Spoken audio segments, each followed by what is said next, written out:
Assalamualaikum students, welcome to another class. I hope कि जो हमने स्टीरियो केमिस्ट्री के 2 क्लासेस अभी तक हमने लिए हैं वो आपको समझ में आ रहा होगा। ठीक। स्टीरियो केमिस्ट्री में विजुअली इमेजिन करना बहुत इम्पोर्टेंट है। आप स्ट्रक्चर को 3 डायमेंशनल में इमेजिन करना पड़ेगा। तभी मैंने कैमरा के सामने मेरा पेज नहीं है, कैमरा के सामने मेरा चेहरा इसलिए है ताकि मैं मॉडल्स के थ्रू, अपने हैंड जेस्चर के थ्रू आप लोगों को समझा सकूं स्टीरियो केमिस्ट्री, जो कि आपको विजुअलाइजेशन करने में थोड़ा सा मदद मिले। तो आज का टॉपिक शुरू करते हैं। आज का हमारा टॉपिक है कॉन्फॉर्मेशन ऑफ साइक्लोहेक्सेन। ठीक है। Cyclohexane is an hydrocarbon, compound of carbon and hydrogen है, जहाँ पे टोटल 6 कार्बन प्रेजेंट होंगे और उसके साथ 12 हाइड्रोजन्स अटैच होंगे। तो मॉलिक्यूलर फॉर्मूला ऑफ साइक्लोहेक्सेन जो है वो है C6H12। ठीक है। और जो 6 कार्बन है वो एक दूसरे के साथ ज्वाइन होके रिंग बनाएगा, इसलिए हमने इसका नाम साइक्लोहेक्सेन रखा है। साइक्लो प्रीफिक्स इसलिए लगाया है क्योंकि 6 का 6 कार्बन जो है वो साइक्लिक फॉर्म में है। तो पहले हम स्ट्रक्चर बनाएंगे। स्ट्रक्चर में क्या होगा, 6 जो कार्बन होंगे वो एक दूसरे के साथ साइक्लिक फॉर्म में क्या होगा, अटैच होगा। और हर कार्बन जो है 2 हाइड्रोजन के साथ क्या होगा, अटैच होगा।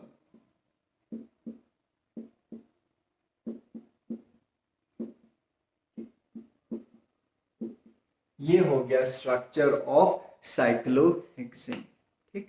तो साइक्लोहेक्सेन जो है तो अल्केन का टाइप है, और अल्केन में हर कार्बन जो है क्या बनाता है, 4 सिंगल बॉन्ड्स बनाते हैं। तो आपको स्ट्रक्चर से दिखाई दे रहा है कि हर कार्बन कितने सिंगल बॉन्ड बना रहा है, 4 सिंगल बॉन्ड बना रहा है। ये जो एक कार्बन जो है 2 कार्बन के साथ 2 सिंगल बॉन्ड बना रहा है, और 2 हाइड्रोजन के साथ 2 सिंगल बॉन्ड बना रहा है। जहां पे कार्बन 4 सिंगल बॉन्ड बनाए तो उस कार्बन का जो हाइब्रिडाइजेशन होता है वो क्या होता है, हाइब्रिडाइजेशन जो होता है वो sp3 होता है।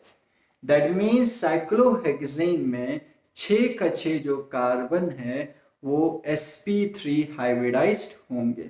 ठीक है।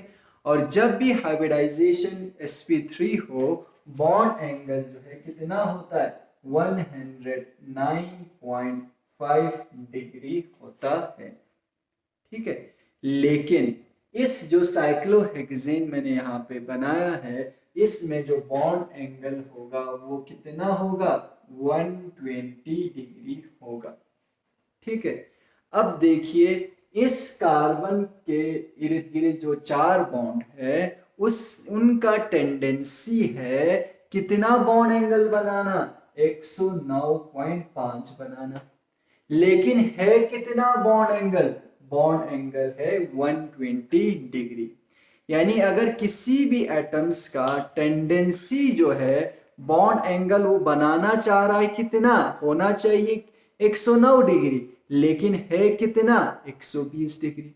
तो किसी भी बॉन्ड को या किसी भी एटम को जिसका टेंडेंसी है 109 डिग्री पे होना, उसको अगर आप ले जाके किस पे रख रहे हो, 120 पे रख रहे हो, तो आपको क्या करना पड़ेगा, जबरदस्ती रखना पड़ेगा। क्यों, क्योंकि इसकी टेंडेंसी 109 पे रहना, लेकिन आप इसको 109 डिग्री पे नहीं रख रहे हो, इसको कहाँ ले जा रहे हो, 120 पे लेके जा रहे हो। तो जब किसी चीज को आप उसके एग्जैक्ट बॉन्ड एंगल पे नहीं रखोगे, उसको मूव करोगे, तो आपको जबरदस्ती रखना पड़ेगा और एनर्जी क्या करना पड़ेगा, एनर्जी सप्लाई करना पड़ेगा। यानी इस बॉन्ड का जो एनर्जी होगा वो 120 डिग्री पे बहुत ही ज्यादा होगा, जिसको हम बोलते हैं एंगल स्ट्रेन।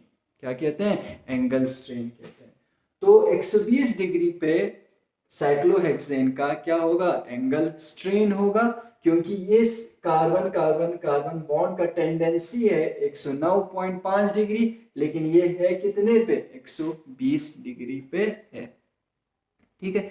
तो इस एंगल स्ट्रेन को अवॉइड करने के लिए, दूर करने के लिए साइक्लोहेक्सेन जो है पकड़ कॉन्फॉर्मेशन एक्वायर कर लेता है।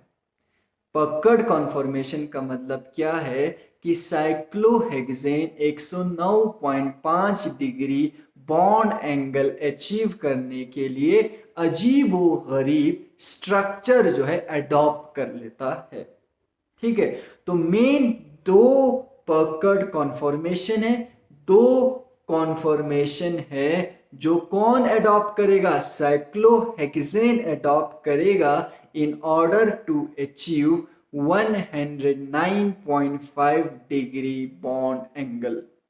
ठीक है, और जो ये दो मेन कॉन्फॉर्मेशंस होंगे साइक्लोहेक्सेन के, जिसमें बॉन्ड एंगल 109.5 डिग्री होगा। जिस तरह से हमने ब्यूटेन या इथेन में देखा दो मेन कॉन्फॉर्मेशंस थे, इक्लिप्स्ड और क्या, स्टैगर्ड, इसी तरह साइक्लोहेक्सेन में भी दो इंपॉर्टेंट क्या होंगे, कॉन्फॉर्मेशन होंगे। लेकिन इसका ये मतलब नहीं है कि दूसरे कॉन्फॉर्मेशन एग्जिस्ट नहीं करता। दूसरे साइक्लोहेक्सेन्स में भी और टाइप के कॉन्फॉर्मेशन भी क्या करेंगे, एग्जिस्ट करेंगे।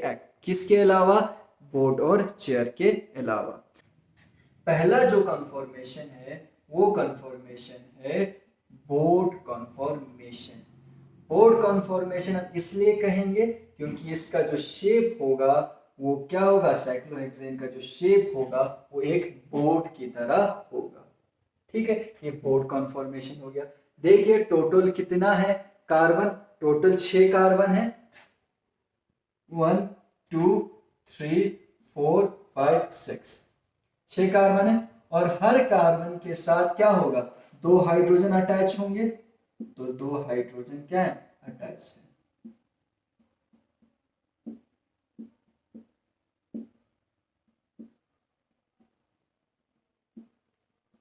अजीबोगरीब शेप है ना, एक बोर्ड की तरह है। तो इसको हम क्या बोलते हैं, बोर्ड कॉन्फॉर्मेशन कहते हैं। जहां बॉन्ड एंगल सारे 109.5 डिग्री होंगे। ठीक है, और दूसरा जो मेन कॉन्फॉर्मेशन है साइक्लोहेक्सेन जो अडॉप्ट कर लेता है उसको हम बोलते हैं चेयर कॉन्फॉर्मेशन, क्योंकि ये किसकी तरह होगा, चेयर की तरह होगा। देखिए 6 कार्बन है, 1 2 3 4 5 6, और हर कार्बन जो है क्या है, 2 हाइड्रोजन के साथ क्या है, अटैच्ड है।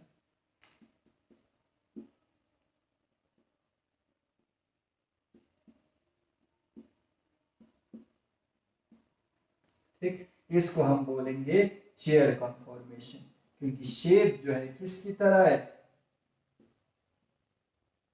चेयर की तरह है।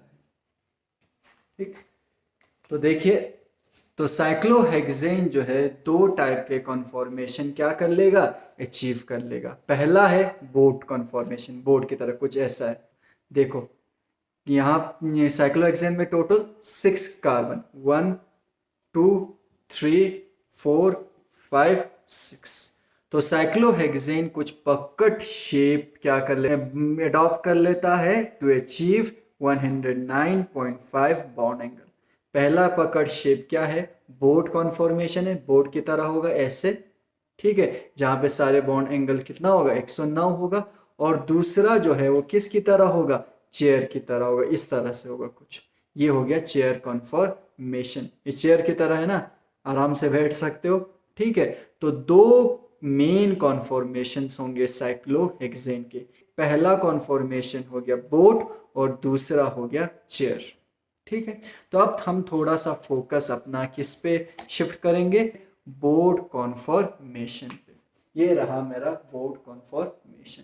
यहाँ पे सारे जो बॉन्ड एंगल होता है वो 109.5 डिग्री होता है, जिसकी वजह से बोर्ड कॉन्फॉर्मेशन जो है एंगल स्ट्रेन को क्या कर लेता है, अवॉइड कर लेता है। अब इस केस में कोई एंगल स्ट्रेन नहीं होगा, क्यों, क्योंकि अब बॉन्ड एंगल जो है 109.5 अचीव हो गया।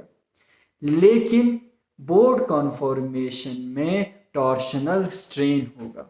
क्या होगा, टॉर्शनल स्ट्रेन होगा due to the eclipsing of bond. किसकी वजह से, इक्लिप्सिंग ऑफ बॉन्ड की वजह से। देखिए अगर आप इस बोर्ड कॉन्फॉर्मेशन को ध्यान से देखें तो ये जो हाइड्रोजन है जो ऊपर की तरफ पॉइंट कर रहा है इस कार्बन पे, और इस कार्बन पे जो हाइड्रोजन है जो ऊपर की तरफ क्या कर रहा है, पॉइंट कर रहा है, ये दो हाइड्रोजन एक दूसरे को क्या करेगा, एक दूसरे को इक्लिप्स करेगा, जिसकी वजह से इन दोनों के बीच में रिपल्शन होगा। हमने कल भी देखा था इक्लिप्स कॉन्फॉर्मेशन में क्या था, बॉन्ड जब एक दूसरे के पीछे था तो एक दूसरे को क्या कर रहे थे, रिपल कर रहा था, जिसकी वजह से इक्लिप्स कॉन्फॉर्मेशन की एनर्जी ज्यादा थी और अनस्टेबल था कंपेयर टू स्टैगर्ड कॉन्फॉर्मेशन। ठीक है, इसी तरह साइक्लोहेक्सेन के बोर्ड कॉन्फॉर्मेशन में अगर इस तरह से है, यहां से एक क्या होगा, हाइड्रोजन होगा, ठीक है, इस साइड भी, यहाँ पे भी क्या है, इस साइड भी यहाँ पे एक हाइड्रोजन है, ये हाइड्रोजन और ये हाइड्रोजन एक दूसरे को क्या कर रहा है, इक्लिप्स। अगर आप फ्रंट साइड से देखो यहाँ हाइड्रोजन है, ये वाला हाइड्रोजन नजर नहीं आएगा क्योंकि फ्रंट हाइड्रोजन के ठीक पीछे ये वाला क्या होगा, हाइड्रोजन होगा। अब ये दो हाइड्रोजन एक दूसरे को क्या कर रहा है, इक्लिप्स कर रहा है, तो इन दोनों के बीच में रिपल्शन होगा, जिसकी वजह से बोर्ड कॉन्फॉर्मेशन जो का एनर्जी है ज्यादा होगा, स्टेबिलिटी कम होगा। अब चेयर कॉन्फॉर्मेशन में देखो क्या हो रहा है, चेयर कॉन्फॉर्मेशन ऐसा होगा, तो चेयर कॉन्फॉर्मेशन में एक हाइड्रोजन ऊपर की तरफ है, एक दूसरा हाइड्रोजन कहां जा रहा है, नीचे की तरफ। अब इन दोनों के बीच में कोई रिपल्शन नहीं है, जिसकी वजह से चेयर जो आपका कॉन्फॉर्मेशन है वो मोर स्टेबल है कंपेयर टू बोर्ड कॉन्फॉर्मेशन, क्योंकि बोर्ड कॉन्फॉर्मेशन में इन दो हाइड्रोजन के बीच में क्या है, इन दो हाइड्रोजन के बीच में रिपल्शन है। ये देखो ये कश्ती है, ठीक है, अगर आपने कश्ती कहीं देखा होगा तो कश्ती के आगे एक ऐसा पोल लगा होता है, पोल पे कश्ती पे जनरली एक फ्लैग होता है, तो इन दो हाइड्रोजन्स को हम फ्लैग पोल हाइड्रोजन कहते हैं। क्या कहते हैं, फ्लैग पोल हाइड्रोजन, फ्लैग पोल हाइड्रोजन।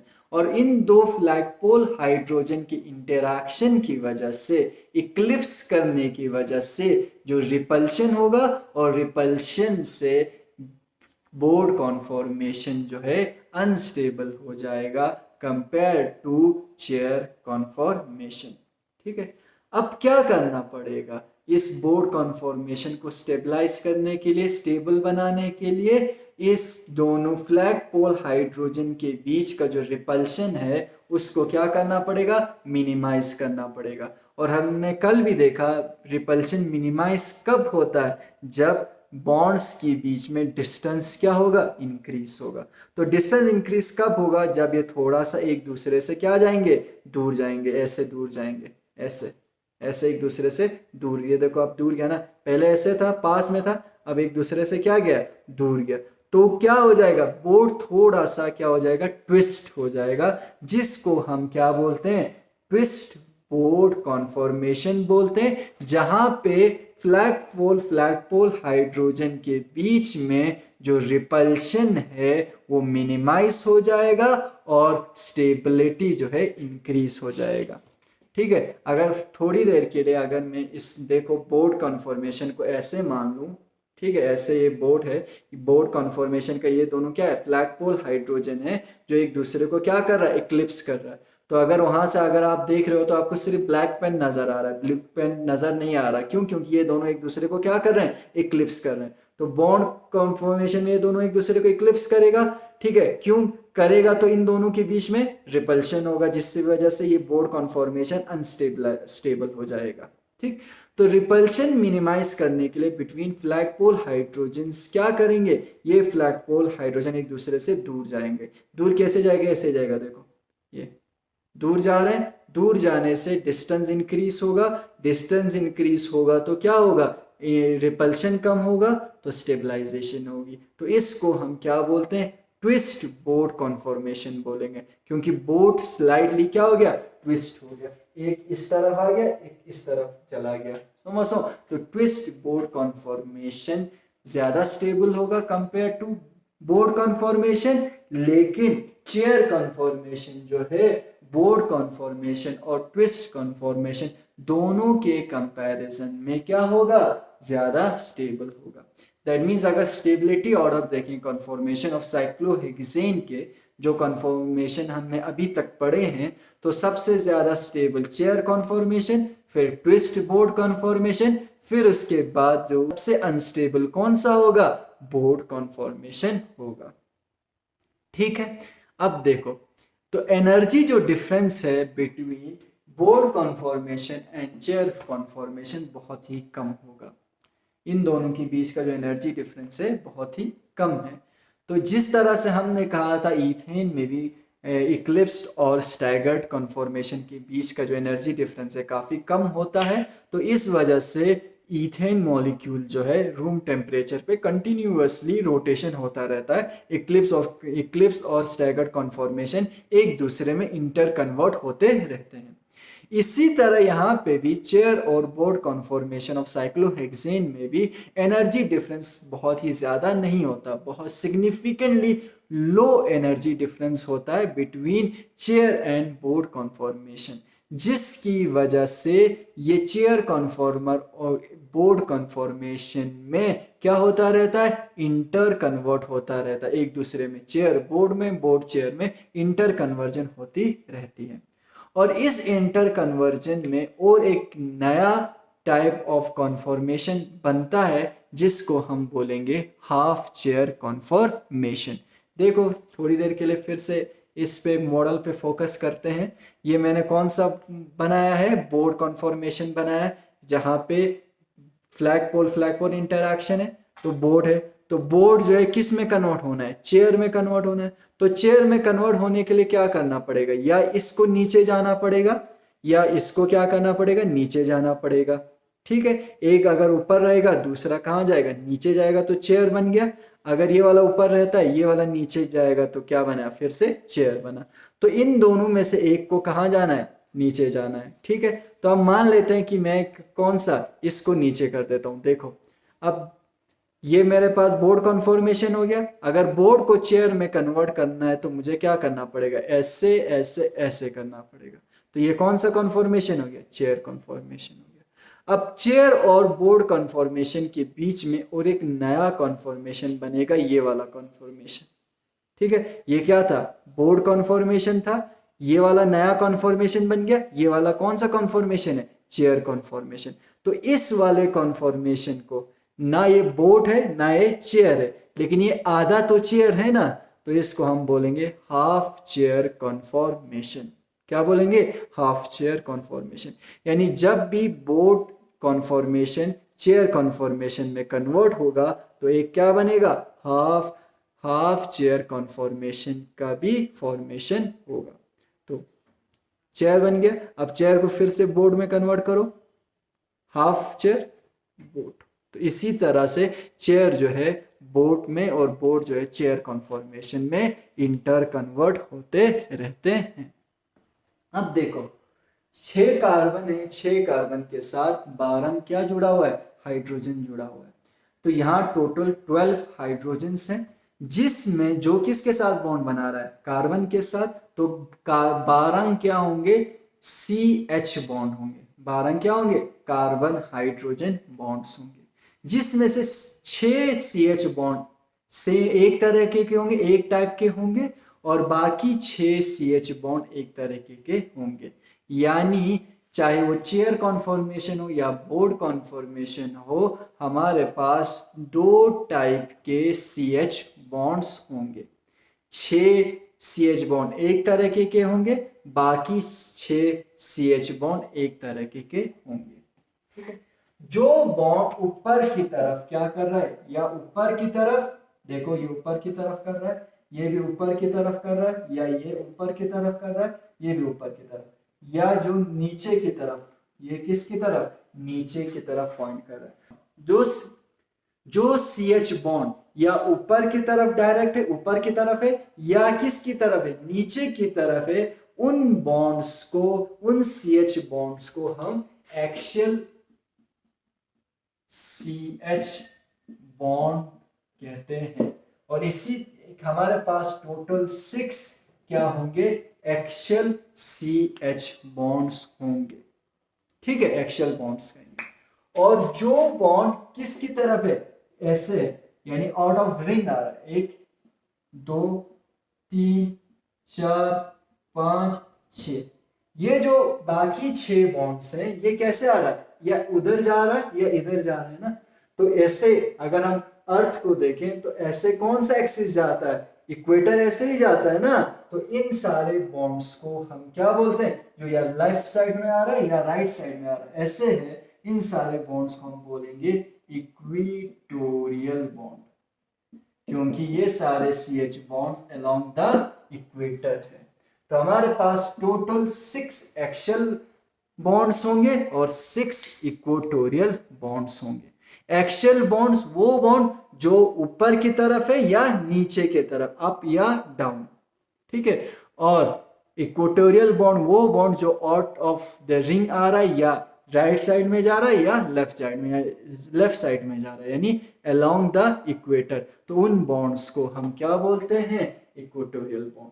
तो साइक्लोहेक्सेन में हमारे पास 2 टाइप्स के क्या होंगे, CH बॉन्ड होंगे, 6 एक्शियल CH बॉन्ड होंगे और 6 इक्वेटोरियल CH बॉन्ड्स होंगे। ठीक, अब हम पोटेंशियल एनर्जी डायग्राम डिस्कस करेंगे, किसका, साइक्लोहेक्सेन का। यह है पोटेंशियल एनर्जी डायग्राम किसका, साइक्लोहेक्सेन का, जहां पे हम एक चेयर फॉर्म किसका, साइक्लोहेक्सेन का हम कन्वर्ट कर रहे हैं दूसरे चेयर फॉर्म में। ठीक है, हम ये मॉडल ले लेते हैं फिर से।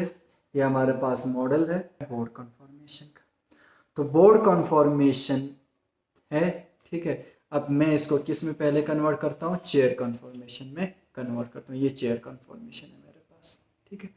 अब चेयर कन्फॉर्मेशन, चूंकि हमें पता है कि बाकी सारे कन्फॉर्मेशन से साइक्लोहेक्सेन के चेयर कन्फॉर्मेशन सबसे स्टेबल है। तो सबसे स्टेबल है तो इसकी एनर्जी सबसे कम होगी। तो यहाँ देखिए चेयर कन्फॉर्मेशन मैंने बनाया हुआ है जिसकी पोटेंशियल एनर्जी जो है सबसे कम है। क्यों, क्योंकि चेयर सबसे स्टेबल है। तो इस चेयर को मैंने मार्किंग किया है, जो नीचे है उसको कार्बन है 1 2 3 4 5 6, ठीक है। तो अगर हम देखें तो नीचे वाला 1 हो गया, ऊपर वाला 4 हो गया, ठीक है। अगर मुझे इस चेयर को किस में कन्वर्ट करना है, बोर्ड में कन्वर्ट करना है, तो ये जो नीचे है कार्बन नंबर 1 को ऊपर लाना पड़ेगा। यहाँ पे कार्बन नंबर 1 को कहाँ लाना पड़ेगा, ऊपर लाना पड़ेगा। तो कार्बन नंबर 1 को ऊपर लाने के लिए पहले मैं क्या करूंगा, इसको ऐसे लाऊंगा। तो पहले कौन सा कॉन्फॉर्मेशन में कन्वर्ट होगा, चेयर जो कॉन्फॉर्मेशन होगा वो कन्वर्ट होगा हाफ चेयर में, जिसकी एनर्जी जो है चेयर कॉन्फॉर्मेशन के कंपैरिजन में बहुत ही ज़्यादा है, क्योंकि यहाँ पे अब बॉन्ड्स के बीच में बहुत ज़्यादा रिपल्शन होने की चांस है। ठीक है, तो देखिए पहले चेयर है, चेयर तो मैंने इस 1 को पहले कहाँ था, 1 कार्बन नंबर 1, इसको कार्बन नंबर 1 मान लीजिएगा। कार्बन नंबर 1 नीचे था, इसको यहाँ पे लाया तो क्या हो गया, हाफ चेयर कॉन्फॉर्मेशन बन गया, जिसकी एनर्जी काफ़ी ज़्यादा है। इसकी एनर्जी बोर्ड कॉन्फॉर्मेशन से भी ज़्यादा है। चेयर फॉर्म की, हाफ चेयर फॉर्म की एनर्जी बोर्ड कॉन्फॉर्मेशन से भी ज़्यादा है, ठीक है। फिर उसके बाद ये चेयर फॉर्म जो है अब किस में कन्वर्ट होगा, बोर्ड फॉर्म में कन्वर्ट होगा। तो ये चेयर है, चेयर फॉर्म अब किस में कन्वर्ट होगा, बोर्ड फॉर्म में, ठीक है। तो लेकिन हमने कहा था बोर्ड फॉर्म में क्या होने की वजह से, ये फ्लैग पोल हाइड्रोजन की इक्लिप्सिंग की वजह से या इंटरैक्शन की वजह से बोर्ड फॉर्म जो होगा काफ़ी अनस्टेबल होगा। तो बोर्ड फॉर्म जो है स्टेबिलिटी कब अचीव करेगा, जब ये थोड़ा सा क्या हो जाएगा, ट्विस्ट हो जाएगा। That means twist board is more stable then board form, क्योंकि ट्विस्ट बोर्ड में ये बॉन्ड जो एक दूसरे से कहाँ जा रहे हैं, एक दूसरे से दूर जा रहे हैं। दूर जाएंगे तो रिपल्शन कम होगा और स्टेबिलिटी जो होगी इंक्रीज होगी। तो क्या होगा, हाफ चेयर पहले मोर स्टेबल किस में, ट्विस्ट फॉर्म में चेंज हो जाएगा। देखो बॉन्ड काफी ज्यादा क्या हो गया, ट्विस्ट हो गया। ट्विस्ट फॉर्म फिर से किस में कन्वर्ट होगा, बोर्ड फॉर्म में, यानी ट्विस्ट फॉर्म की एनर्जी जो है बोर्ड फॉर्म पे के कंपैरिजन में क्या होगा, कम होगा। क्यों? क्योंकि twist form is more stable then board conformer. तो जब हम चेयर को बोर्ड में कन्वर्ट करने जा रहे हैं तो चेयर पहले हाफ चेयर में कन्वर्ट हो जाएगा, चेयर पहले हाफ चेयर में कन्वर्ट हो जाएगा, हाफ चेयर पहले ट्विस्ट बोर्ड में कन्वर्ट होगा जिसकी एनर्जी जो है बोर्ड से कम है, फिर उसके बाद ट्विस्ट जो कन्फॉर्मर है वो बोर्ड कन्फॉर्मर में कन्वर्ट होगा।